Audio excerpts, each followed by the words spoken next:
22 साल के सद्दाम ने इराक के प्राइम मिनिस्टर को जब घेर के गोली मारी,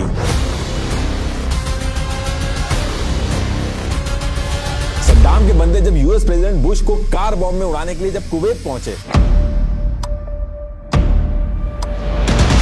सद्दाम स्पाइडर होल में छुपा था और इधर इन्होंने घेर के पूरे टाउन की लाइट बंद कर दी और फिर रातों रात 22 साल का सद्दाम पूरे इराक के अंदर मोस्ट वांटेड बन जाता है। मातम और ताजिया को बैन कर दिया गया और शिया मुस्लिम्स की नमाज में जो लाइंस थी, बीच कैबिनेट मीटिंग में सद्दाम ने बंदूक निकाली और हेल्थ मिनिस्टर को गोली मार दी। सद्दाम जिस एरिया में छुपा था उस लोकेशन का कोड रखा गया वोल्वरिन 1 और थर्मल स्कैनर से जो सद्दाम ने सपने में भी नहीं सोचा था कि यही बाद में फांसी पे चढ़ाएंगे। अचानक से जब होल के अंदर से सद्दाम के खांसने की आवाज आई तो यूएस फोर्सेस ने ये इतना सब कुछ होने के बाद सद्दाम को फांसी पता किस बात पे दी गई थी? देखिए, जब बात हायर एजुकेशन की होती है तो ज्यादातर क्लास 12 पास कर चुके स्टूडेंट्स और उनके पेरेंट्स के दिमाग में कुछ कॉमन सवाल जरूर होते हैं, जैसे कौन सा कोर्स करें, किस फील्ड में स्कोप है, आगे जाके करियर कैसे बनेगा, स्कॉलरशिप मिलेगी या नहीं। ये सब सवाल जेन्युइन होते हैं और हर किसी के दिमाग में आते भी हैं, लेकिन दिक्कत तब होती है जब इतनी इंफॉर्मेशन के बाद भी क्लैरिटी नहीं मिलती और डिसीजन लेने में मुश्किल होती है। मल्टीपल कंफ्यूजिंग चॉइसेस के बीच में एक ऐसी यूनिवर्सिटी है जो सिर्फ पढ़ाती ही नहीं है बल्कि स्टूडेंट को आज के टाइम के हिसाब से तैयार भी कराते हैं। KR मंगलम यूनिवर्सिटी। ये यूनिवर्सिटी एक ऐसी जगह है जहां एकेडमिक्स के साथ साथ स्टूडेंट्स को real world exposure, modern labs, internship, mentorship और नए आइडियाज पे काम करने का एनवायरनमेंट मिलता है। इनोवेशन और स्टार्टअप कल्चर यहाँ पे एक्टिवली सपोर्ट किया जाता है, जो आज के टाइम में बहुत जरूरी है। और यहाँ के कुछ रीसेंट अचीवमेंट्स के बारे में बताऊं तो यहाँ के एक स्टूडेंट को 56.6 लाख पर एनम का पैकेज मिला और एक स्टूडेंट ने अपने स्टार्टअप के लिए 1 करोड़ रुपीस की फंडिंग रेज की। लेकिन KR मंगलम यूनिवर्सिटी की असली स्ट्रेंथ सिर्फ प्लेसमेंट्स या नंबर्स में नहीं है, बल्कि उस अप्रोच में है जहां हर स्टूडेंट को सेंटर में रखा जाता है और उनके गोल्स, इंटरेस्ट और फ्यूचर को ध्यान में रख के गाइडेंस दी जाती है। तो अगर आप भी किसी ऐसे एनवायरनमेंट की तलाश में हैं जो सिर्फ एक डिग्री नहीं बल्कि एक क्लियर डायरेक्शन दे और करियर बनाने में हेल्प करे, तो आज ही KR मंगलम यूनिवर्सिटी के काउंसलर से जाके जुड़े और अपनी सक्सेस स्टोरी लिखिए। Link is in the description. तो टॉपिक पे वापस आते हैं। देखिए, इंडिया से ये इस तरफ ये है इराक और इराक के अंदर एक जगह है तिक्रित और तिक्रित के पास एक गांव पड़ता है अल आजा। और जब ईयर 1937 का टाइम था तो इस गांव में एक हुसैन अब्द अल मजिद नाम का चरवाहा रहता था और उसके साथ उसकी प्रेग्नेंट वाइफ सुबह तल्फा भी रहती थी, जो आने वाले कुछ ही महीने में सद्दाम हुसैन को जन्म देने वाली थी। अब इससे पहले कि सद्दाम पैदा होता, सद्दाम के जो फादर थे हुसैन, इनकी डेथ हो जाती है। इस इंसिडेंट की वजह से सद्दाम की मदर सुबह तुल्फा को बहुत बड़ा झटका लगता है, क्योंकि थोड़े दिन पहले उनका एक और लड़का था, उसकी भी डेथ हुई थी। तो वो डिप्रेस हो जाती हैं, सुपरस्टिशन में भी वो बिलीव करती थी। तो उनको लगा कि जब से प्रेग्नेंट हुई हैं तब से सारी चीजें खराब हो रही हैं और फाइनेंशियली भी बहुत वीक थी। तो वो डिसाइड करती हैं कि अब इस बच्चे को पैदा करके कोई फायदा नहीं है। और इससे पहले कि वो कोई गलत स्टेप लेती, बगल में एक जूस फैमिली थी, उन्होंने लास्ट मोमेंट पे आके सुबह को समझा के उस बच्चे को बचा लिया और फिर 28 अप्रैल 1937 को उस बच्चे का जन्म होता है, जिसका नाम रखा जाता है सद्दाम हुसैन अब्द अल मजीद अल तिक्रिती। अब सद्दाम के पैदा होने के बाद उसकी मदर जैसे तैसे करके काफी चीजें मैनेज करती हैं, लेकिन फाइनेंशियल कंडीशन इतनी खराब थी और सिंगल मदर थी तो मैनेज नहीं हो रही थी उनसे चीजें। तो फिर इन सारी चीजों की वजह से वो ईयर 1940 में सद्दाम को उसके मामा, जो कि बगदाद में रहते थे, वहां भेज देती हैं और भेजने के कुछ टाइम बाद खुद एक इब्राहिम हसन नाम का आदमी था, उससे दूसरी शादी कर लेती है। तो अब यहां से 3 साल का सद्दाम अपने मामा खैरल्ला तल्फा, जो कि इराक की आर्मी में एम्प्लॉयड थे, उनके पास बगदाद में पहुंच जाता है। अब सद्दाम यहां पे पहुंच तो गया था, लेकिन सद्दाम के अपने मामा के पास पहुंचने के कुछ ही महीने बाद एक और दिक्कत स्टार्ट हो जाती है। होता क्या है कि इस टाइम पे इराक के अंदर हैशमाइट डायनेस्टी रूल कर रही थी, लेकिन ये कहने के लिए थी, लेकिन एक्चुअल में इराक की मिलिट्री, एडमिनिस्ट्रेशन और ऑयल कॉन्ट्रैक्ट्स जो थे वो सब ब्रिटिशर्स के हिसाब से कंट्रोल होते थे। हैशमाइट डायनेस्टी बस एक पपेट गवर्नमेंट की तरह रूल कर रही थी। तो ये सारी चीजें चल रही थी। इनकी वजह से इराक आर्मी के अंदर कुछ टॉप रैंक के आर्मी ऑफिसर्स थे, वो बहुत ही गुस्सा थे इराक की इस पपेट गवर्नमेंट से। तो वो क्या करते हैं, इस पपेट गवर्नमेंट के खिलाफ एक ग्रुप बना लेते हैं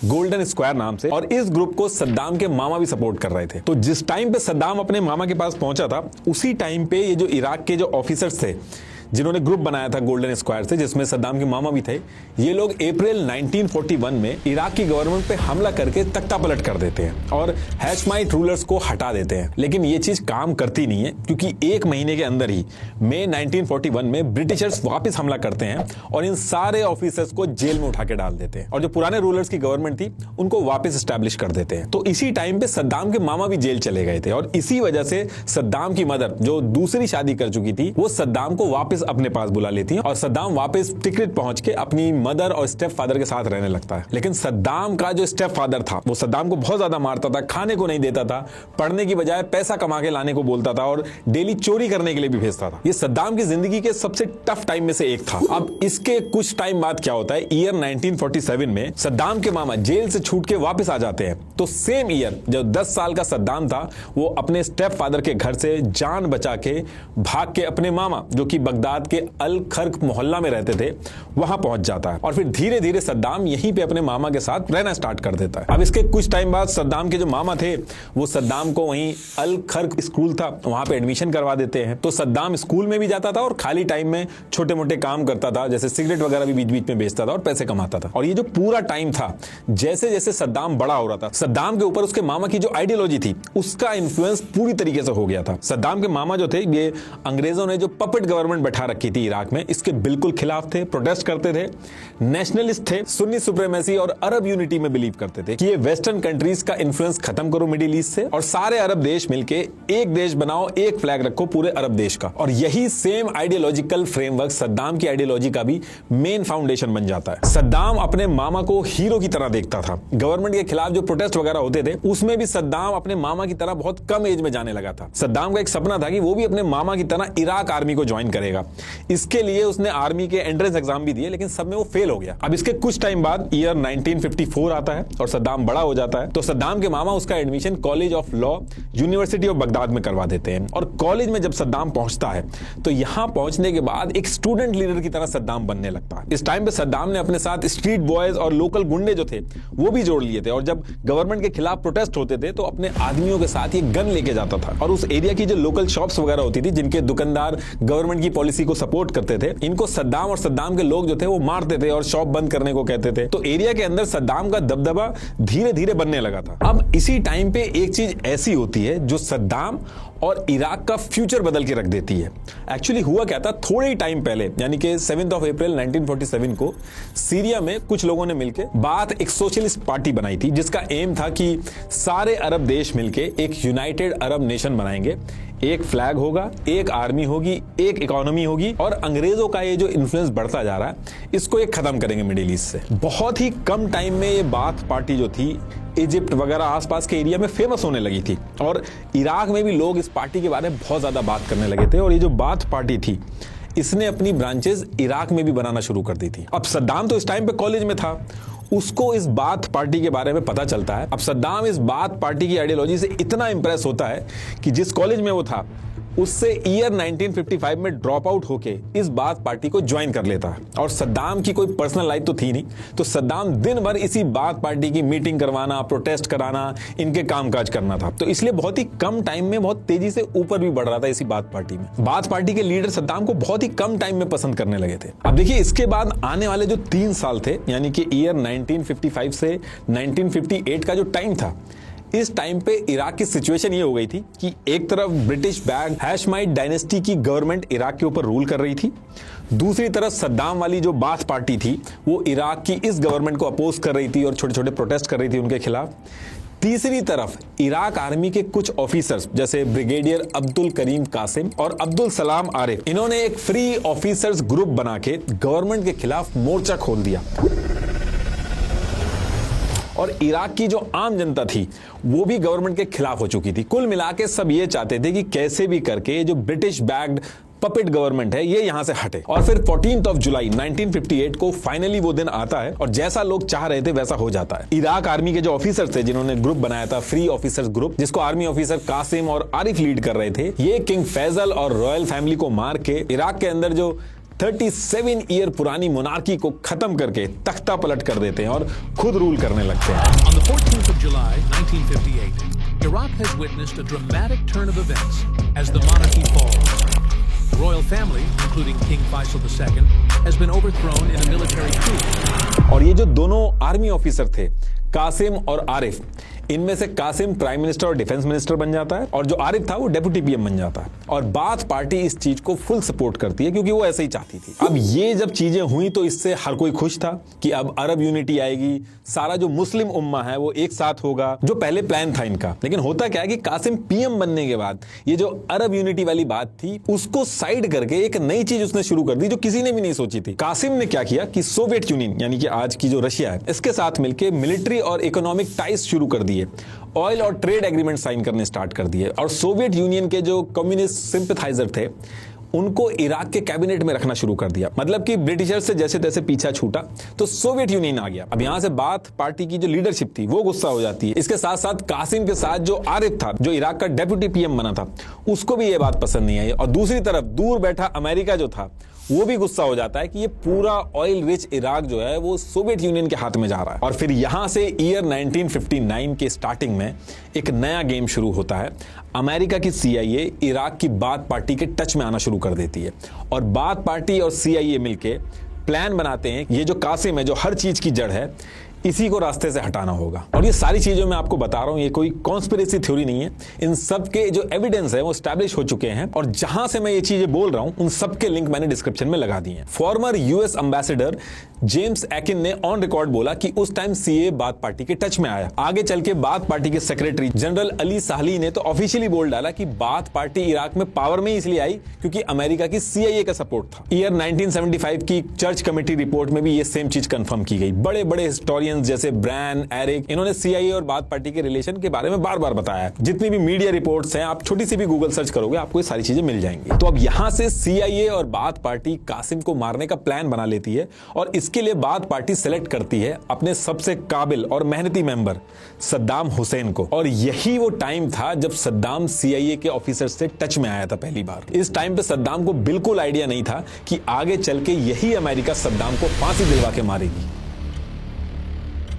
और ये जो CIA और सद्दाम के टच में आने वाली बात है, ये US इंटेलिजेंस डिप्लोमेट्स और इंटेलिजेंस ऑफिशियल्स ने यूनाइटेड प्रेस इंटरनेशनल को कंफर्म करी है। एग्जैक्टली ये लाइन लिखी थी उसमें, आप पॉज करके पढ़ लेना। तो अब यहां से प्लान ये था कि 7 अक्टूबर 1959 को इराक के पीएम कासिम का जो काफिला है वो अल राशिद स्ट्रीट बगदाद से जैसे ही निकलेगा, इस टाइम पे सद्दाम और उसके साथ बाथ पार्टी के 6 और लोग होंगे, यहां जाएंगे और पीएम कासिम के काफिले पे गोली चला के कासिम को मार देंगे। तो एज पर प्लान 7 अक्टूबर 1959 को पीएम कासिम का काफिला अल राशिद स्ट्रीट पे पहुंचता है जहां सद्दाम और उसके साथी घात लगाए बैठे हुए थे। और जैसे ही काफिला पास में आता है ये लोग फायरिंग स्टार्ट कर देते हैं। इस फायरिंग में पीएम के ड्राइवर की जान चली जाती है। पीएम कासिम के कंधे पे गोली लगती है लेकिन पीएम कासिम बच जाते हैं और फायरिंग में सद्दाम के पैर पे भी गोली लगती है। कुल मिला के जो प्लान था वो फेल हो जाता है। पीएम कासिम तो बच जाता है और फिर इसके बाद कासिम इतना गुस्सा होता है कि हॉस्पिटल में ही बैठे बैठे बाथ पार्टी और सद्दाम के अगेंस्ट एक्शन लेने के ऑर्डर दे देता है और फिर चारों तरफ सद्दाम को ढूंढना स्टार्ट किया जाता है। रातों रात सद्दाम इराक का मोस्ट वांटेड आदमी बन जाता है। लेकिन आम जनता के बीच में सद्दाम की इमेज एक ऐसे आदमी की बनती है जिसने अपनी जान की परवाह किए बिना अरब यूनिटी के लिए कासिम जैसे डिक्टेटर के खिलाफ अपनी जान की बाजी लगा दी। अब बचते बचाते सद्दाम इराक के अंदर अद्वार गांव के पास हाजी अमीन अली का एक फार्म था, वहां जाके छुप जाता है। ये लोकेशन बहुत इंपॉर्टेंट है क्योंकि आगे चल के अभी जब अमेरिका सद्दाम को पकड़ेगा स्पाइडर होल से तो उस टाइम भी सद्दाम इसी एरिया में छुपा था। अभी आएगा आगे पूरी प्लानिंग बताऊंगा आपको कि कैसे पकड़ा गया था सद्दाम को स्पाइडर होल के अंदर से। तो अब इसके बाद क्या होता है कि जब सद्दाम के लिए छुपना एकदम मुश्किल हो गया तो बाथ पार्टी की लीडरशिप ने सद्दाम को इल्लीगल रूट से सीरिया पहुंचा दिया और फिर सीरिया से सद्दाम CIA की हेल्प से इजिप्ट में पहुंच जाता है और इजिप्ट में बाथ पार्टी का पूरा सेंटर बना हुआ था। इजिप्ट के अंदर अमेरिका की CIA और इजिप्ट की इंटेलिजेंस मिलकर काम कर रही थी। इजिप्ट पहुंचते ही सबसे पहले तो इजिप्ट के प्रेसिडेंट सद्दाम को पॉलिटिकल असाइलम दे देते हैं और फिर सद्दाम यहीं रह के बाथ पार्टी को स्ट्रांग करता है डे बाय डे। और फिर ईयर 1962 में इजिप्ट के कायरो लॉ स्कूल में सद्दाम का एडमिशन करा लिया जाता है और इसके नेक्स्ट ईयर सद्दाम अपने मामा की लड़की से शादी कर लेता है। इस पूरे टाइम सद्दाम इजिप्ट के अंदर रह के बाथ पार्टी के फाउंडर माइकल अफलाक और वहीं पे इजिप्ट के अंदर जो US एम्बेसी थी वहां पे जो CIA के ऑफिसर्स थे माइल्स कोपलैंड और CIA स्टेशन चीफ जिम, इनसे कॉन्टिन्यू कंटिन्यूअसली सद्दाम टच में रहता है। ये सारी चीजें जो मैं बता रहा हूं इनको यूनाइटेड प्रेस इंटरनेशनल की रिपोर्ट ने कंफर्म किया है कि इजिप्ट के अंदर CIA के ऑफिशियल्स सद्दाम का जितना भी लिविंग एक्सपेंस और ट्रेनिंग का खर्चा था वो सब इजिप्शियन इंटेलिजेंस के कैप्टन अब्देल फरीद के थ्रू सद्दाम तक पहुंचाते थे। तो अब यहां से सद्दाम इजिप्ट में रहकर बाथ पार्टी का काम कर रहा था, वहीं दूसरी तरफ इराक के अंदर मल्टीपल प्लानिंग और प्लॉटिंग के बाद 8 फरवरी 1963 को बाथ पार्टी को सक्सेस मिलती है। बाथ पार्टी ने अमेरिका की CIA और इराक आर्मी के कुछ फ्री ऑफिसर्स ग्रुप के साथ मिलकर मिनिस्ट्री ऑफ डिफेंस डिपार्टमेंट में घुस के कासिम को गोली मार के तख्ता पलट कर दिया। और अब यहां से इराक के अंदर पावर में आ जाती है बाथ पार्टी। ये जो पूरा इंसिडेंट हुआ था इराक के अंदर, अगर आप किसी से बात करेंगे तो इसको रमदान रिवोल्यूशन के नाम से जानते हैं लोग। तो जब बाथ पार्टी पावर में आती है तो बाथ पार्टी के अहमद हसन अल बकर इराक के PM बनते हैं। ये बाथ पार्टी के मेन लीडर भी रहे हैं, इराक आर्मी में भी इन्होंने काफी टाइम बिताया है, सद्दाम के भी रिलेशन में आते थे। सद्दाम और अल बकर जो PM बने थे ये तिकरित अल बू नसीर ट्राइब को बिलोंग करते थे और सद्दाम के मामा ने ही इनसे मिलवाया था सद्दाम को। और आरिफ जो था, जो कासिम जब पावर में था तो डेप्यूटी PM बना था, उसको बाथ पार्टी प्रेसिडेंट बना देती है क्योंकि इस पूरे प्रोसेस में फ्री ऑफिसर्स ग्रुप का बहुत ही इंपॉर्टेंट रोल रहा था। और फिर सेम मंथ फरवरी 1963 में सद्दाम को इजिप्ट से वापस इराक बुलाया जाता है और सद्दाम को बाथ पार्टी की इंटेलिजेंस विंग जिहाज हनीन इसका हेड बना दिया जाता है। बेसिकली सद्दाम का काम इसमें यह था कि इंटेलिजेंस विंग के थ्रू जो भी बाथ पार्टी के अगेंस्ट में काम करेगा उसको खत्म करना है। ये पूरा का पूरा जो तख्ता पलट हुआ था अमेरिका की CIA के सपोर्ट से हुआ था। US स्टेट डिपार्टमेंट के डीक्लासिफाइड डॉक्यूमेंट्स में जेम्स जो CIA में ईस्ट डिवीजन चीफ थे उन्होंने भी ये चीज एक्सेप्ट की थी। एग्जैक्टली ये लिखा था। In fact king Hussain of Jordan इन्होंने सेम ईयर 1963 में कहा कि इराक में बाथ पार्टी के आने के बाद अमेरिका की CIA ने सीक्रेट रेडियो के थ्रू बाथ पार्टी को सोवियत यूनियन के सपोर्टर्स के नाम और एड्रेस दिए और ये लिस्ट मिलने के बाद बाथ पार्टी ने लिस्ट में जितनों के नाम थे आधों को मार दिया और आधों को जेल में डाल दिया। अब यहां से सब कुछ बढ़िया चल रहा था लेकिन इराक में एक ट्रेंड सा चल चुका था, बार बार तख्ता पलट हो रहा था। बाथ पार्टी के अहमद हसन अल बकर जो PM बने थे उनकी और जो फ्री ऑफिसर ग्रुप के आरिफ थे जो प्रेसिडेंट बने थे उनमें क्लैश स्टार्ट हो जाता है। तो आरिफ जो थे उनका मिलिट्री बैकग्राउंड था, इन्फ्लुएंस भी था आर्मी के अंदर। तो आरिफ ने 18 नवंबर 1963 को बाथ पार्टी के PM हसन अल बकर को हटा के अपने ट्रस्टी ताहिर याया को PM बना दिया। और इस टाइम तक आरिफ को एक चीज समझ में आ गई थी कि बाथ पार्टी उनके रास्ते का कांटा है। तो वो इसके तुरंत बाद बाथ पार्टी को इराक में बैन कर देते हैं और बाथ पार्टी के जो मेन लीडर थे जैसे सद्दाम हुसैन उनको उठा के जेल में डाल देते हैं। कुल मिला के बाथ पार्टी और सद्दाम जो इतने टाइम से मेहनत करके पावर में आए थे वो सब बर्बाद हो चुकी थी। अब इसके अगले 2 साल तक सद्दाम और बाथ पार्टी कॉन्टिन्यूसली बैकफुट पे थी। लेकिन 13 अप्रैल 1966 को प्रेसिडेंट आरिफ जो था उसकी हेलीकॉप्टर क्रैश में जान चली जाती है। अब उसका छोटा भाई अब्दुल रहमान अरीफ प्रेसिडेंट तो बनता है लेकिन वो इतना पावरफुल नहीं था। आरिफ के जाने के बाद गवर्नमेंट वीक हो गई थी और सद्दाम हुसैन ने इसी मौके का फायदा उठाया। सद्दाम हुसैन जेल में था तो उसने क्या किया कि एक वैन ड्राइवर था जेल के अंदर, उसको पैसा देके खरीद लिया और जब सद्दाम का ट्रांसफर हो रहा था अबू नवास स्ट्रीट पे तो इस वैन ड्राइवर ने वैन को स्लो करके जो बाकी जो गार्ड थे उनको कुछ लेने के लिए भेज दिया और इसी चीज का फायदा उठा के जुलाई 1966 में सद्दाम जेल से भाग जाता है। और जेल से भागने के बाद सद्दाम तिकरित में जाके छुपता है और दोबारा से इराक के अंदर बाथ पार्टी को खड़ा करने का काम शुरू कर देता है। वो रिक्रूटमेंट स्टार्ट करता है और रिक्रूटमेंट में ट्राई करता है कि इराक आर्मी के जो सुन्नी ऑफिसर्स हैं उनको प्रेफरेंस देता है। इजिप्ट, सीरिया, इन सब जगह जो बाथ पार्टी की लीडरशिप थी उनके साथ कोऑर्डिनेट करता है। इराक के बसरा शहर के अंदर जाके अमेरिकन कॉन्सुलेट को लेटर भेज के डायरेक्ट अमेरिका से भी इराक की सरकार गिराने के लिए डील करता है।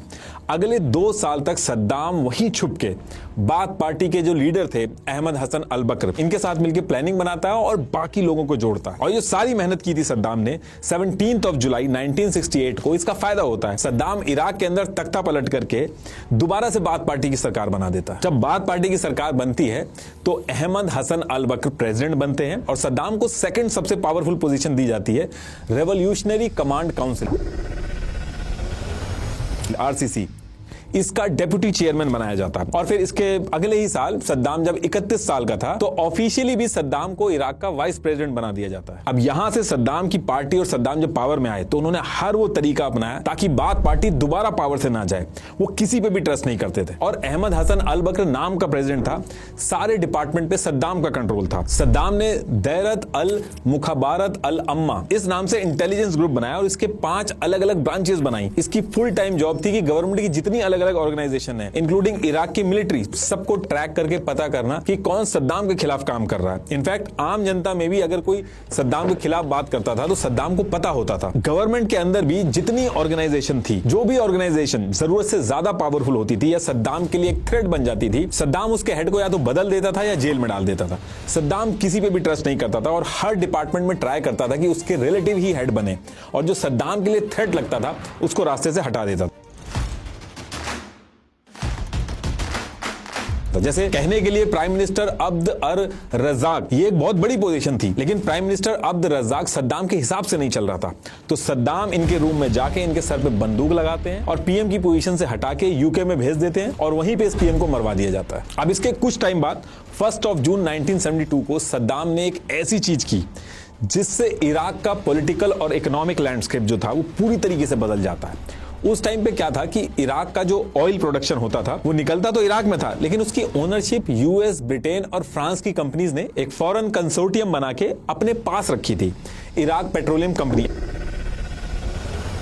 आईपीसी के नाम से। इसकी वजह से इराक, जो कि एक्चुअल में ओनर था उस ऑयल का, उसको कम प्रॉफिट होता था। ये कंट्रीज जानबूझ के ऑयल की सप्लाई को लिमिट कर देती थी ताकि ऑयल के प्राइस रेगुलेट कर सके, लेकिन इसमें इराक का बहुत नुकसान होता था। तो 1 जून 1972 को सद्दाम ने जितने कंसोर्टियम वगैरह बाहर की कंपनियों ने बनाए थे सबको उठा के बंद कर देता है और इराक के ऑयल को नेशनलाइज कर देता है, मतलब कि इराक की गवर्नमेंट के अंडर कर देता है। ये सारी वेस्टर्न कंपनीज को भगा दिया जाता है इराक से। ये पहला झटका था जो सद्दाम ने यूएसए को दिया था। ब्रिटेन वगैरह ने बहुत प्रोटेस्ट वगैरह किया, लेकिन यूएस ने तुरंत कुछ रिएक्ट नहीं किया और यहां से यूएसए को एक हिंट मिल गया था कि ये आदमी आगे चल के दिक्कत कर सकता है, लेकिन अभी सद्दाम की और चीजों में जरूरत थी तो यूएसए चुप रहता। अब सद्दाम ने ये जो फैसला लिया था इससे प्रॉफिट बहुत ज्यादा बढ़ गया था इराक में, इकोनॉमिक ग्रोथ होने लगी थी, बहुत तेजी से डेवलपमेंट स्टार्ट हो गया था। एक दिन में Saddam 3 million barrel oil produce करने लगा था। अब जो ये ऑयल से जितना फायदा हो रहा था, इसके साथ साथ एक और चीज सद्दाम ने की। सद्दाम ने इराक की मिनिस्ट्री ऑफ ऑयल को एक सीक्रेट ऑर्डर दिया कि हर साल जितना भी इराक की ऑयल इनकम होगी उसका 5% सीक्रेटली स्विस बैंक के नंबर्ड अकाउंट में चोरी से जमा किया जाएगा और इसके बारे में किसी को भी नहीं बताया जाएगा। ये पैसा सद्दाम ने बाथ पार्टी के लिए एक इमरजेंसी फंड बना के रखा था, इन केस कोई तख्ता पलट वगैरह कर दे तो काम आए। अब ये जो छोटी छोटी चीजें हो रही थी, इसकी वजह से सद्दाम की इमेज इराक के अंदर एक नेशनल हीरो की तरह बनने लगी थी और सद्दाम पॉलिटिकली और स्ट्रांग हो गया था। और इन सारी चीजों को देखते हुए सद्दाम ने 16 जुलाई 1979 को सद्दाम हुसैन ने पपेट पीएम अहमद हसन अल बकर से भी रिजाइन मरा के खुद प्रेसिडेंट सद्दाम बन गया और जो अहमद हसन अल बकर के करीबी थे उनको मरवाना स्टार्ट कर दिया।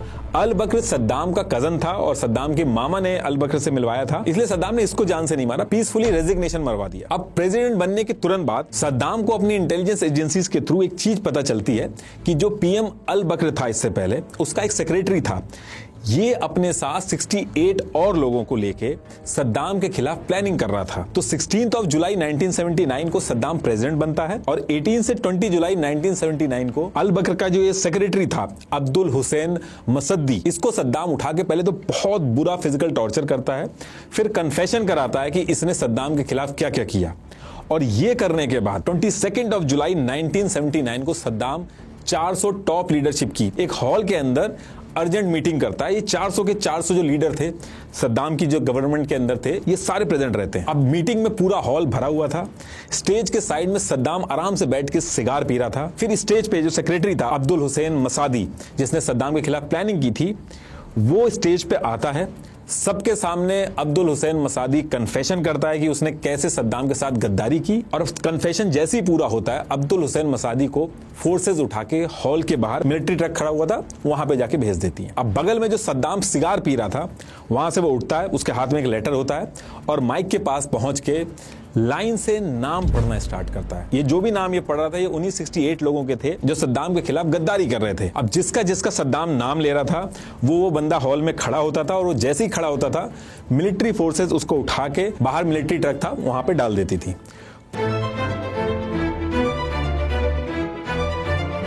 पूरे हॉल में हर कोई डरा हुआ था कि किसका नाम आ जाए और किसकी जान खतरे में आ जाए और ये सारी चीजें इराक के अंदर लाइव टीवी पे टेलीकास्ट कराई जा रही थी। ये वीडियो अभी भी आपको यूट्यूब पे मिल जाएगा, आप देखिएगा। तो ऐसे करके 68 लोगों के नाम सद्दाम ने पढ़े सिगार पीते हुए और फिर जितने बाकी बचे हुए लोग थे उन्होंने अपनी जान बचने की खुशी मनाई। सद्दाम ने भी उनको कांग्रेचुलेशन दी कि वो लॉयल थे उसके लिए। और फिर इसके बाद इन 68 लोगों में से 22 लोगों को भीड़ के सामने एग्जीक्यूट करवा दिया गया।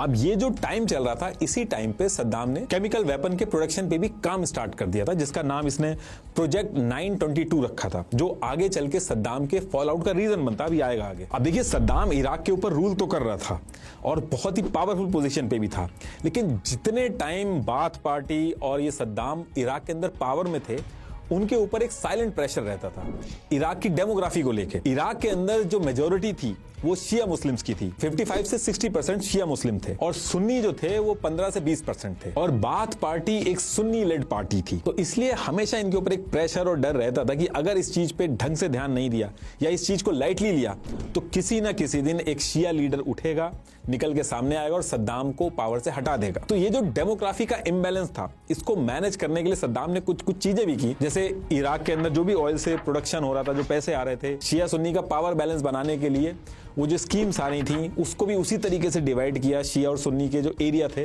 ताकि कोई कंफ्लिक्ट ना हो, सद्दाम के अगेंस्ट में कोई ना आए। और इराक के अंदर रिलीजन की बजाय सेकुलरिज्म और नेशनलिज्म की फीलिंग शिया और सुन्नी के बीच में डालना शुरू किया सद्दाम ने। और इसके साथ साथ सद्दाम ने इराक के अंदर शिया मुस्लिम की जो आइडेंटिटी थी उसको बहुत ही सटल तरीके से, बिना ज्यादा हल्ला हुए, धीरे धीरे करके दबाया भी। जैसे शिया मुस्लिम जो थे वो अशूरा के जुलूस, मातम और ताजिया निकालते थे, इनको बैन कर दिया गया इराक में।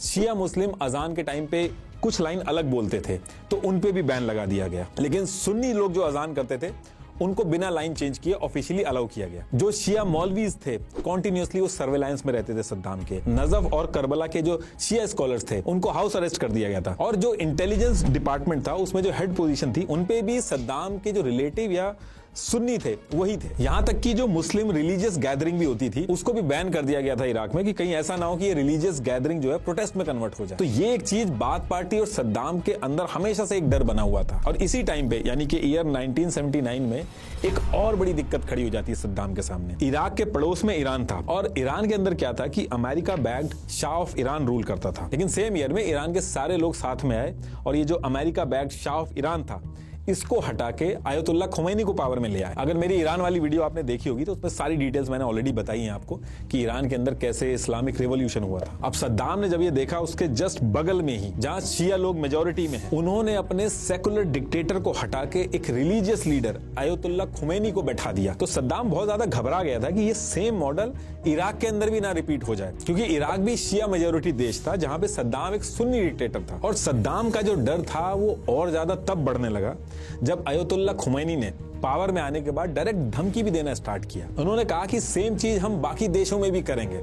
एग्जैक्ट उन्होंने ये बोला कि हमारी जिम्मेदारी सिर्फ ईरान की हद तक नहीं सीमित है, हमारी जिम्मेदारी है कि हम ईरान के इस इस्लामिक रिवॉल्यूशन को सारी दुनिया के मजलूम लोगों तक पहुंचाएं। ये लाइन भले ही सिंपल लग रही थी, लेकिन ये क्लियर अनाउंसमेंट थी मिडिल ईस्ट के अंदर जितनी भी डिक्टेटर वाली कंट्रीज थी। पावर में आते ही आयतुल्ला खुमैनी की हर स्पीच में सुदूर ए इनकलाब बोला जाता था कि अब ये जो ईरान के अंदर रिवॉल्यूशन हुआ है बाकी जगह भी ये लोग एक्सपोर्ट करेंगे। इनफैक्ट आयतुल्ला खुमैनी ने एक दिन इराक की जो शिया मुस्लिम पॉपुलेशन थी उनसे डायरेक्ट अपील कर डाली कि तुम सब एक होके ये जो Sunni elite dominated bath party की गवर्नमेंट बनी हुई है इसको हटा के पावर अपने हाथ में ले लो। सद्दाम को ये चीज बिल्कुल पसंद नहीं आ रही थी, वो मन बना चुका था कि अब कुछ ना कुछ करना होगा। इसके साथ साथ एक और दिक्कत चल रही थी ईरान और इराक में। ईरान और इराक जो थे ये एक 200 किलोमीटर की शत अल अरब रिवर थी, उसको शेयर करते थे। ये रिवर बहुत ही ज्यादा इंपॉर्टेंट थी। मैप पे आप देखोगे तो ईरान के पास तो बहुत सारे सी रूट्स हैं, लेकिन इराक के लिए एक लौता सी रूट था जहां से इराक का ऑयल एक्सपोर्ट गल्फ तक पहुंच पाता था। अब अगर ईरान का कंट्रोल इस रिवर पे आ जाए तो ईरान जब चाहे तब इराक को चोक कर सकता है। तो शुरू में तो यह था कि ईरान के अंदर America backed Shah of Iran था, तो अमेरिका ने ईरान और इराक के बीच में अल्जियर्स एग्रीमेंट साइन करवा दिया था, जिसमें यह था कि ये ईरान और इराक जो है इस रिवर को हाफ हाफ यूज करेंगे। लेकिन अब ईरान के अंदर सिचुएशन चेंज हो गई थी। ईरान के अंदर America backed Shah of Iran हट चुका था और ईरान में भी आयतुल्ला खुमैनी आ चुका था। तो सद्दाम की इस रिवर के ऊपर पहले भी नजर थी, लेकिन पहले अमेरिका था तो वो कुछ कर नहीं पाता था, लेकिन अब सिचुएशन उल्टी हो गई थी।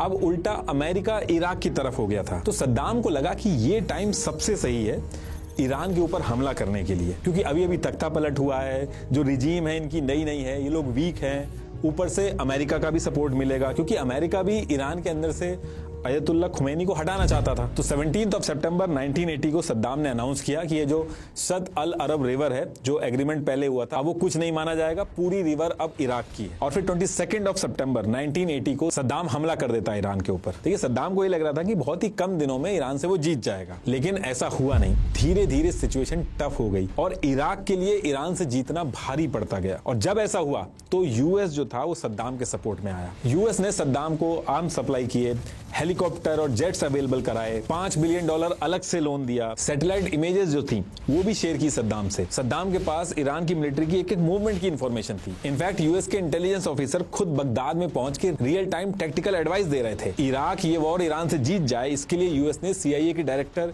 केसी और डेप्यूटी डायरेक्टर गेट्स को जिम्मा दिया था। 2013 के D classified CIA documents and foreign policy report में भी ये सारी चीजें आई थी सामने। लेकिन ये सारा कुछ करने के बाद भी सद्दाम और यूएस ने जो सोचा था उसका उल्टा हुआ।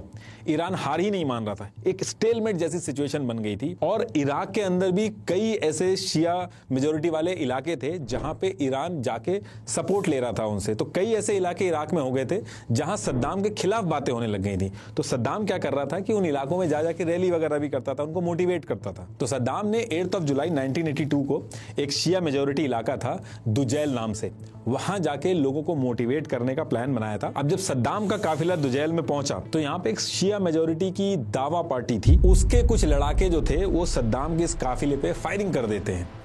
सद्दाम तो बच गया इसमें, लेकिन सद्दाम ने इसके बाद जो किया वो बहुत ज्यादा खतरनाक था। इस इलाके के अंदर 393 आदमी, 394 औरतें और बच्चों को उठा के जेल में डाल दिया और बिना फेयर ट्रायल के 148 लोगों को फांसी दे दी। और इस एरिया में जो इनके घर थे उनको गिरवा दिए। अब ये इंसिडेंट मैं आपको इसलिए बता रहा हूं कि इस इंसिडेंट को आप याद रखिएगा, ये बहुत इंपॉर्टेंट है। इस इंसिडेंट की वजह से सद्दाम को अभी आगे जाके फांसी होगी, आएगा भी आगे। अब इधर से ईरान के साथ वॉर दिन ब दिन बढ़ती जा रही थी, कोई सोल्यूशन निकल नहीं रहा था। और इससे निपटने के लिए अगस्त 1982 में सद्दाम ने एक मीटिंग बुलाई कि क्या स्टेप लेना चाहिए। तो बीच मीटिंग में health minister Riyadh Ibrahim Hussain ने सीज फायर का ऑप्शन सजेस्ट कर दिया। अब ये सुन के सद्दाम को इतना ज्यादा बुरा लगता है कि सद्दाम बीच मीटिंग में बंदूक निकाल के हेल्थ मिनिस्टर को गोली मार देता। सद्दाम के आगे गलत ओपिनियन रखना भी मौत को दावत देने जैसा था। अब इसके बाद सद्दाम एक एक्सट्रीम स्टेप उठाता है।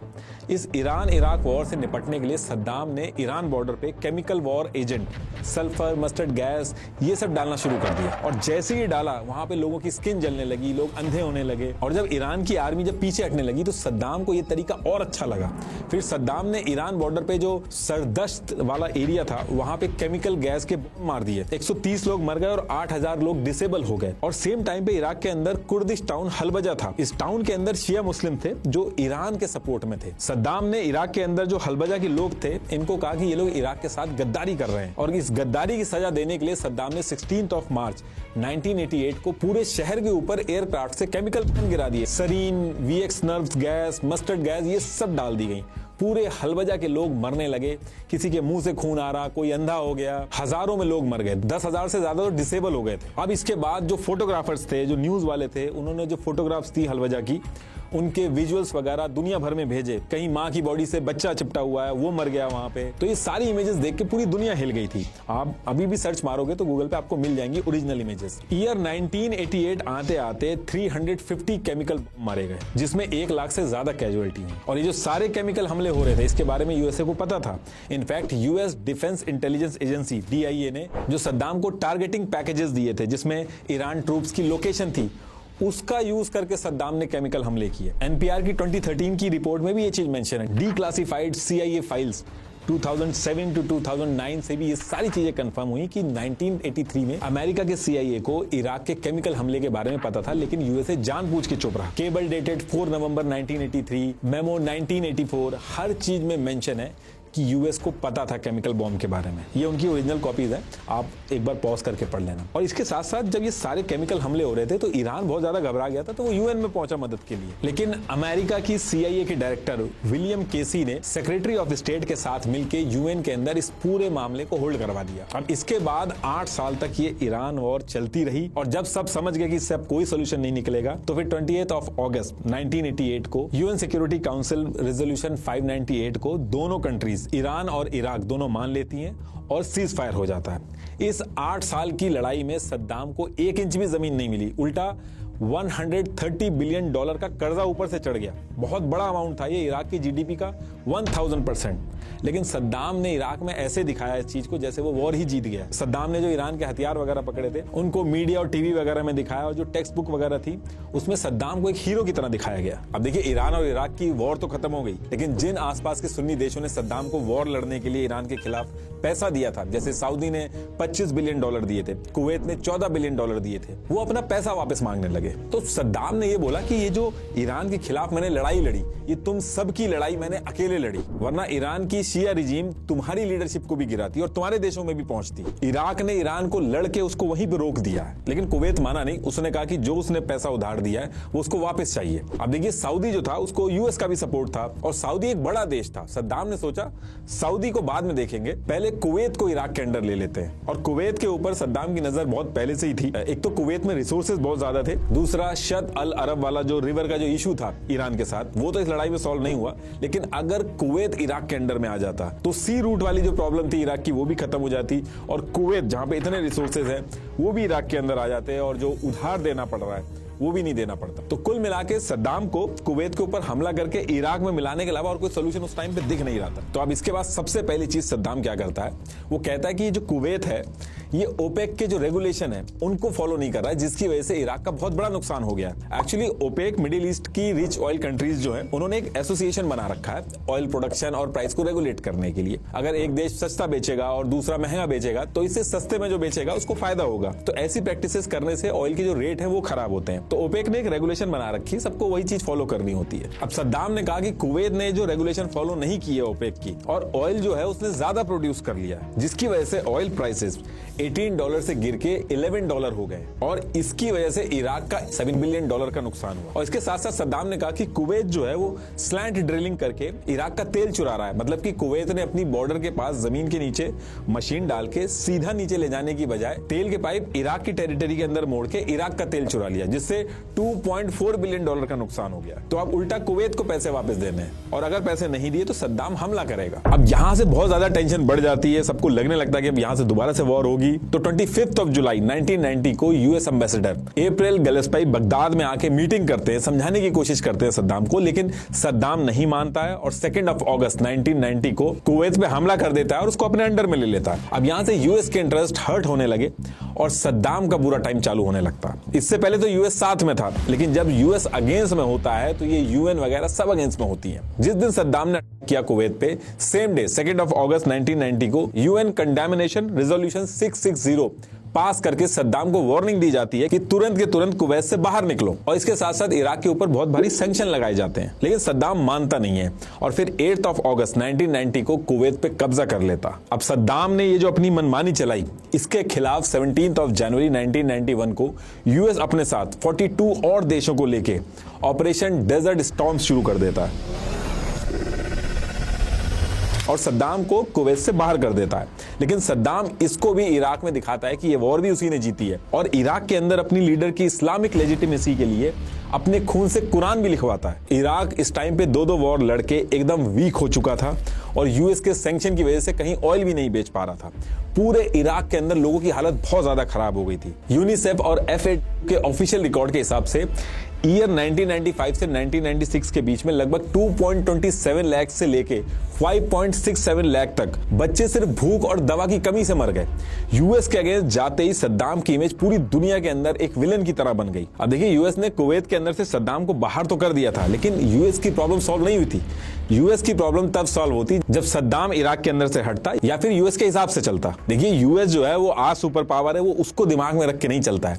20 साल बाद भी वो सुपर पावर बना रहे, उसको लेके करंट सिनेरियो जो चल रहा होता है उसमें स्टेप्स लेता है। इराक दुनिया की सबसे ज्यादा ऑयल रिजर्व वाली टॉप 5 कंट्रीज में आता है, और सद्दाम ने यूएस और वेस्ट की कंपनीज को ऑलरेडी उठा के इराक से बाहर कर दिया था। यूएस के लिए दूसरी दिक्कत ये थी, सद्दाम यूएस के लिए अनप्रिडिक्टेबल था और डरता नहीं था। पहले भी जब सद्दाम ने केमिकल वेपन यूज किए तो उसने ज्यादा नहीं सोचा, और जिस तरीके से सद्दाम के अगेंस्ट में यूएस खड़ा था, सद्दाम जरूर उसका रिवेंज लेता। और सद्दाम के हमेशा से न्यूक्लियर और केमिकल वेपन्स जो थे उनको डेवलपमेंट करने की भी एम्बिशंस थे। यूएस पूरी तरीके से एश्योर्ड था कि सद्दाम के हाथ में किसी भी तरीके के केमिकल और न्यूक्लियर वेपन नहीं होने चाहिए, वरना यूएस के लिए सिरदर्द बनेगा। तो इन्हीं सारी चीजों की वजह से यूएस ने जब इराक को कुवैत से निकाला था तो एक डिस्कशन ये भी यूएस में चल रहा था कि इसी टाइम पे इराक में जाके सद्दाम को पावर से हटा दिया जाए। लेकिन यूएस के जो प्रेसिडेंट थे बुश, इन्होंने साफ मना कर दिया कि इससे इराक टूट जाएगा, उसको संभालना मुश्किल होगा, इनस्टेबिलिटी आएगी मिडिल ईस्ट में और इससे यूएस की इमेज पे भी असर आ सकता है। तो इसी रीजन से सद्दाम से निपटने के लिए एक प्लान बनाया यूएस ने, जिसको कंटेनमेंट स्ट्रेटेजी बोला गया। इसमें इन्होंने डायरेक्टली इराक पे हमला करके सद्दाम को हटाने की बजाय यूएन के थ्रू इराक पे सैंक्शन लगवाए और इस चीज के क्लेम किए कि इराक जो है वो वेपन ऑफ मास डिस्ट्रक्शन बना रहा है। लेकिन यूएस ने इस चीज को साफ मना कर दिया और इस चीज को चेक करने और रोकने के लिए यूएन जो था उसने मई 1991 में ऑफिशियली इराक के अंदर अपने इंस्पेक्टर्स जो थे उनको भेजना स्टार्ट किया ताकि वो वहां जाके चेक कर सके इस चीज को कि वहां पे कोई केमिकल वेपन या फिर कोई ऐसा डेवलपमेंट प्रोग्राम तो नहीं चल रहा है। सद्दाम ने इस चीज का अपोज किया, लेकिन वर्ल्ड का प्रेशर बहुत था इराक पे, तो वो इस चीज को रोक नहीं पाया। सद्दाम चारों तरफ से फंस रहा था और सद्दाम ने बुश को जिम्मेदार माना इन सारी चीजों के लिए। और फिर इसके बाद सद्दाम एक ऐसा फैसला लेता है जिसके बारे में कभी किसी ने सोचा तक नहीं था। सद्दाम यूएस प्रेसिडेंट बुश को मारने का प्लान बनाता है। 14 to 16 अप्रैल 1993 में बुश को कुवैत आना था। सद्दाम ने 14 to 17 इराकी इंटेलिजेंस के साथ एक प्लॉट बनाया जिसमें प्लान ये था कि जहां यूएस प्रेसिडेंट बुश होगा उसके पास में ही कार में जाके ब्लास्ट कर देंगे। राद अल असादी और वाली अल गजाली इस के मेन बंदे थे, लेकिन होने से कुछ दिन पहले ही दोनों को अरेस्ट कर लिया जाता है। अब अरेस्ट होने के बाद सद्दाम के ऊपर ब्लेम आता है। सद्दाम इस चीज को डिनाई करता है, लेकिन यूएस बहुत गुस्से में था। यूएस ने इराक के ऊपर स्ट्राइक्स वगैरह भी कराई, लेकिन अब यहां से सद्दाम और यूएस की जो दुश्मनी थी वो ऑफिशियल हो चुकी थी। अब एक तरफ ये सारी चीजें चल रही थी, दूसरी तरफ यूएन के जो इंस्पेक्टर्स थे वो इराक में केमिकल वेपन ढूंढ रहे थे, लेकिन मिल नहीं पा रहा था उनको। लेकिन इसके बाद ईयर 1995 में सद्दाम हुसैन का दामाद हुसैन कमेल, जो इराक की केमिकल प्रोग्राम का चीफ भी था, ये प्रेशर में आके सब कुछ छोड़ छाड़ के जॉर्डन भाग गया और वहीं पे इसको यूएन इंस्पेक्टर जो थे उन्होंने पकड़ के इससे इंटेरोगेशन किया। तो इसने उनको सारे डॉक्यूमेंट्स हैंड ओवर कर दिए और उन डॉक्यूमेंट्स के बेसिस पे इराक में फाइनली कुछ केमिकल वेपन्स मिले और अल हकम बायोलॉजिकल फैसिलिटी भी पकड़ी गई। वहां पे भी जो चीजें पड़ी थी उन सबको डिस्ट्रॉय कर दिया गया। अब देखिए यहाँ पे थोड़ा सा कंफ्यूजन होता है कि केमिकल वेपन तो मिल गए, यूएस तो सही कह रहा था। तो देखिए ऐसा नहीं है, इस चीज को लेके कंफ्यूजन सा रहता है।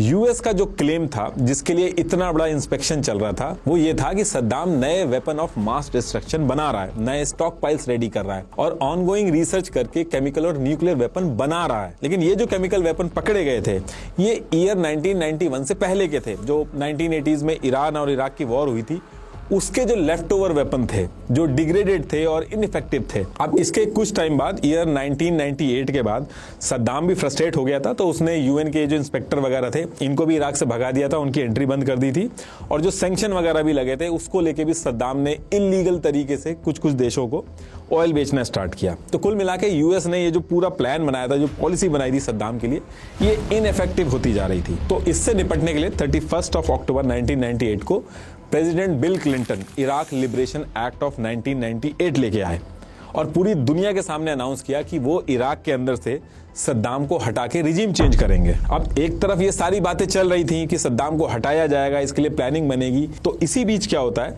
ईयर 2001 में 9/11 हो जाता है। अब यहां से एक ऐसी चीज हो गई थी यूएस के साथ कि अब इसके बाद ना तो यूएस के पास पेशेंस बचा था, ना डिप्लोमेसी के ऑप्शन बचे थे, ना मर्सी बची थी। यूएस को सिर्फ एक ही चीज दिख रही थी कि जो भी डायरेक्टली इनडायरेक्टली इन्वॉल्व है इसमें उससे बदला लेना है। इस इंसिडेंट के बाद यूएस ने क्लियर स्ट्रेटेजी बना दी थी कि अगर 1% भी शक है कि कोई अलकायदा से जुड़ा है या फ्यूचर में कोई खतरा बन सकता है, केमिकल और न्यूक्लियर वेपन बना के यूएस के लिए थ्रेट बन सकता है, तो ऐसी चीजों को 100% खतरा मान के अब यूएस एक्शन लेगा। तो 9/11 के बाद तो उसामा और अलकायदा खत्म करने के लिए अक्टूबर 2001 में ही यूएस ने अफगानिस्तान के ऊपर वॉर शुरू कर दी थी। लेकिन इसके साथ साथ एक और चीज हो रही थी, जैसे जैसे यूएस ऑफिशियल्स के स्टेटमेंट्स मीडिया में आ रहे थे तो उससे ऐसा लगने लगा था कि सद्दाम का जो इशू है उसको भी यूएस इसी टाइम पे रिजॉल्व करेगा। 9/11 के बाद जितने भी स्टेटमेंट्स आ रहे थे या कोई स्पीच दे रहा था उन लाइन के बीच में सद्दाम का भी नाम हर बार लिया जा रहा था, जिससे आम जनता को भी ये लगने लगा कि 9/11 में सद्दाम का भी रोल रहा है। यूएस के प्रेसिडेंट ने साफ साफ कह दिया कि अगर सद्दाम को नहीं रोका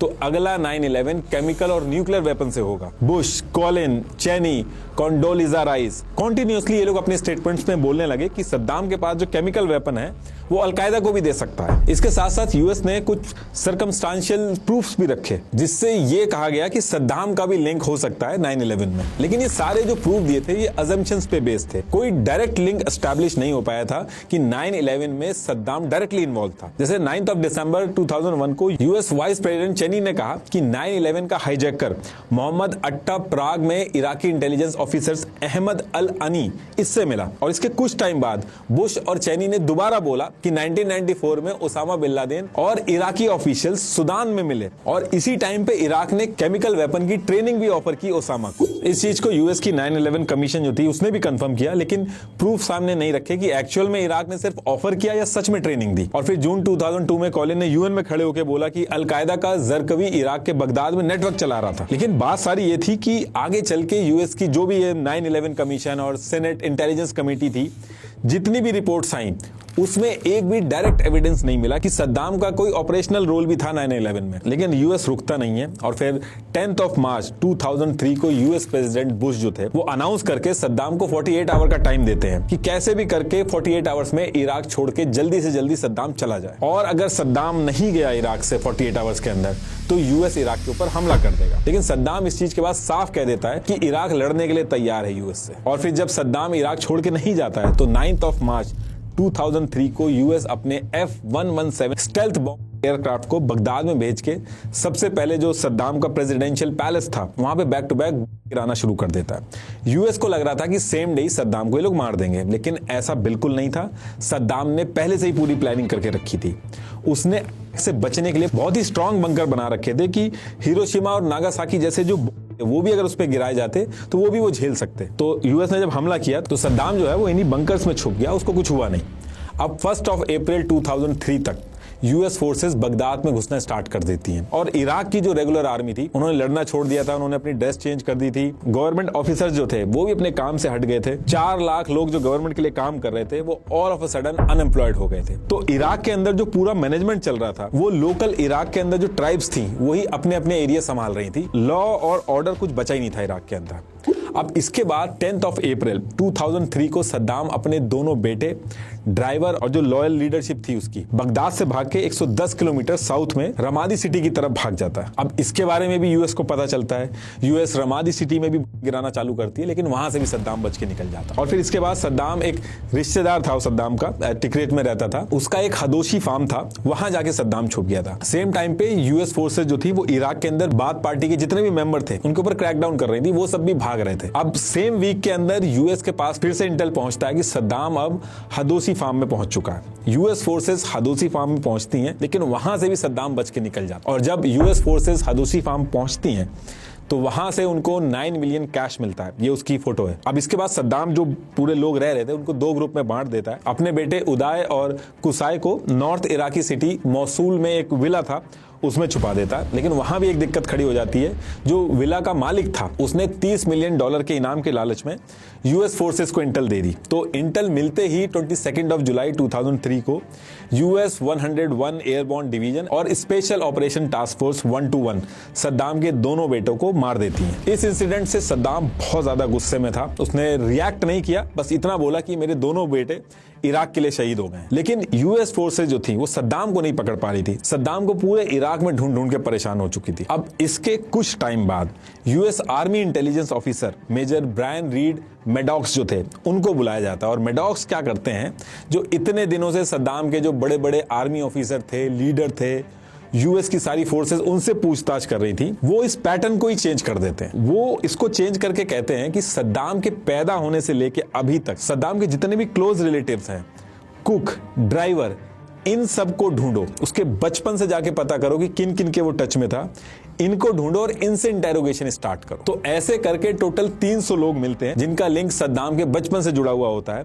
उनसे इंटेरोगेशन स्टार्ट होती है। और इनमें मेनली अल्बू नजीर कबीले के लोग थे। अब होता क्या है कि जब ये 300 लोगों की इंटेरोगेशन चल रही थी तो मैडॉक्स जो थे वो नोटिस करते हैं कि हर जगह पे अल मुसल्लिद ब्रदर्स का नाम बहुत ज्यादा आ रहा है। तो यही सारी चीजें नोटिस करके मैडॉक्स कहता है कि सद्दाम को अगर ढूंढना है तो इन अल मुसल्लिद ब्रदर्स को पहले ढूंढना होगा, तभी जाके सद्दाम मिलेगा। ये अल मुसल्लिद ब्रदर जो थे ये 3 भाई थे। इन तीनों के नाम को लेके क्लैरिटी नहीं है, बहुत कंफ्यूजन है, हर जगह अलग अलग नाम लिखे हुए हैं। लेकिन अल मुसल्लिद ब्रदर्स में से एक नाम इब्राहिम अल मुसल्लिद जो था ये काफी जगह पे यूज हुआ है, तो मैंने ये वाला नाम यहां से सिलेक्ट कर लिया। तो अल मुसल्लिद ब्रदर में से ये जो इब्राहिम अल मुसल्लिद था, दिसंबर फर्स्ट वीक में उसका ड्राइवर बसीम लतीफ इसको यूएस पकड़ लेता है। और यही सारी चीज बताता है कि ये जो 3 अल मुसल्लिद ब्रदर्स हैं ये सद्दाम का सारा हाइड आउट प्लान करते हैं, खाना पीना मेडिकल सारा अरेंजमेंट यही करते हैं। और ये जो ड्राइवर पकड़ा गया था इसकी डिटेल के बेसिस पे इन अल मुसल्लिद ब्रदर में से एक जो इब्राहिम अल मुसल्लिद था उसको यूएस फोर्सेस 12 दिसंबर 2003 को पकड़ लेती हैं। और फिर जब इब्राहिम अल मुसल्लिद से जब इंटेरोगेशन स्टार्ट होता है तो वो सद्दाम कहां मिल सकता है उसकी डिटेल बताता है। इब्राहिम अल मुसल्लिद बताता है कि सद्दाम बगदाद से 2 से 2.5 घंटे की दूरी पे तिकरित है। तिकरित से 15 किलोमीटर साउथ की तरफ एक अडवार नाम का टाउन पड़ता है, वहां पे 2 फार्म हाउस हैं और उसी एरिया में सद्दाम है। अब यहां से यूएस फोर्सेस के पास 2 लोकेशन आ चुकी थी। इन दोनों लोकेशन का यूएस फोर्सेस ने कोड नेम रखा था वोल्वरिन 1 और वोल्वरिन 2।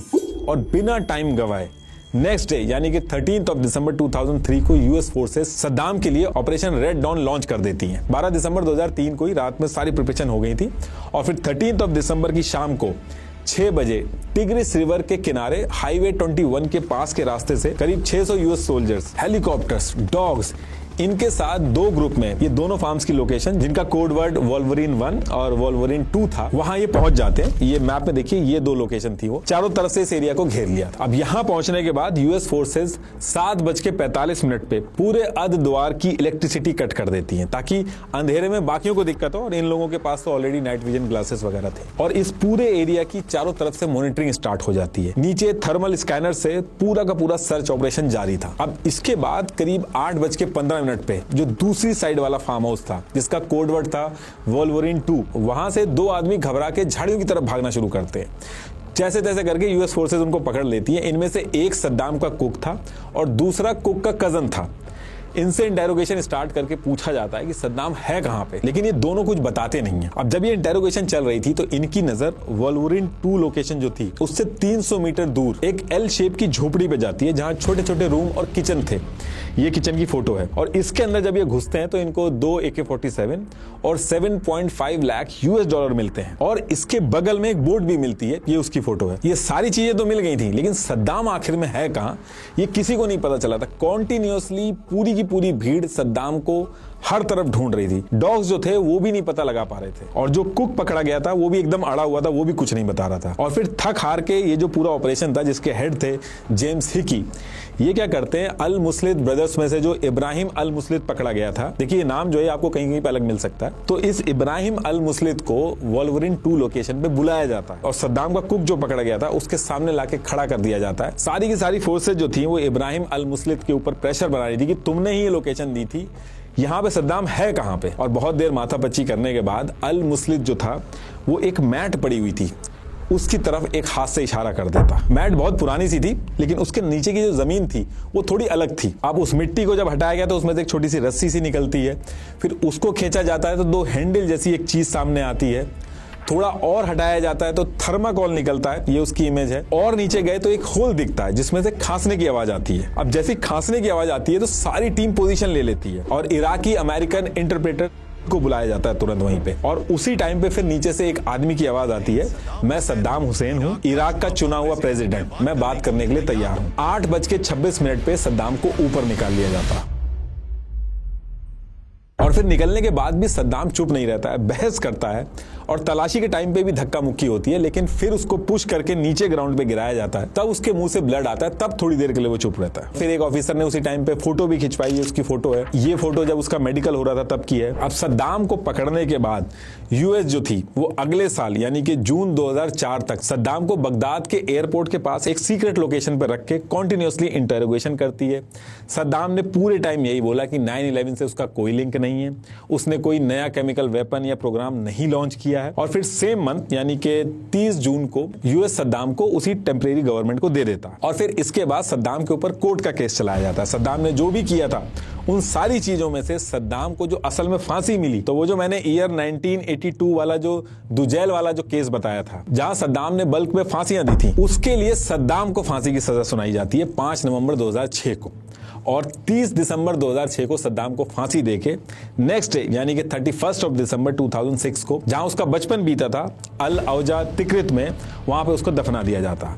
और फिर इसके बाद इराक की जो ऑयल इंडस्ट्री का नेशनलाइजेशन था, वो तो जैसा सद्दाम ने किया था वैसे ही रहा, लेकिन इराक का मार्केट यूएस और उसकी अलाइड कंट्रीज की जो प्राइवेट कंपनीज थी उनके लिए दोबारा खुल गया। इराक के ऑयल फील्ड का जो डेवलपमेंट वगैरह था वो वापस से वेस्टर्न प्राइवेट कंपनीज जो थी, जैसे बीपी, शेल, एक्सॉन मोबिल, इन कंपनियों के कंट्रोल में आ गया था। और इन्होंने इराक में ऑयल एक्सट्रैक्शन जो किया, पर बैरल फीस भी इसके लिए स्टार्ट कर ही लेना। यूएस ने तो मना किया कि ऑयल के लिए उसने ये सब नहीं किया, अपनी सिक्योरिटी के लिए किया, मिडिल ईस्ट में पीस के लिए किया, लेकिन उसके जो एक्शंस थे वो मैच नहीं कर रहे थे उससे। लेकिन एलन ग्रीनस्पैन जो कि अमेरिका के फेडरल रिजर्व के चीफ थे, उन्होंने साफ बोल दिया कि सद्दाम को हटाना वर्ल्ड ऑयल मार्केट के लिए जरूरी था, क्योंकि अगर सद्दाम सैंक्शन से फ्री हो जाता तो वो ऑयल को वेपन की तरह यूज कर सकता था। और फिर बाद में जब पेंटागन और CIA की 6 लाख पेजेस की रिपोर्ट आई, तो उसमें भी सद्दाम का कोई डायरेक्ट लिंक 9/11 से नहीं मिला। और आज की डेट तक वेपन ऑफ मास प्रोडक्शन जिसके लिए यूएस इराक में घुसा था, वो आज तक प्रूफ नहीं हुआ। लास्ट में एक बार फिर से आपको बता दूं,